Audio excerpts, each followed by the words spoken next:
काही जण म्हणत आहे की जुलै प्लस ऑगस्ट या 2 महिन्याचे 3,000 रुपये येतील असं काही जण म्हणत आहे. तर हे खरं आहे का? चला जाणून घेऊया. हे बघा, वरून तर काही माहिती आली नाही, अधिकृत तर काही माहिती आलेली नाही, परंतु एक मी माझ्या अंदाजानुसार मी तुम्हाला सांगत आहे. हे बघा, एक अनुभवानुसार मी तुम्हाला सांगतो.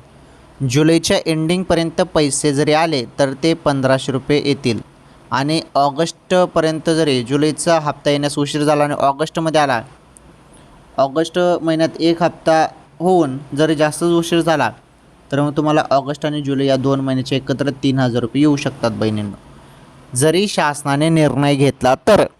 या संदर्भात निश्चित अजून काहीच नाही, शासनाने निर्णय घेतला तर सांगत आहे मी तुम्हाला. बरं, ओके, समजलं तुम्हाला?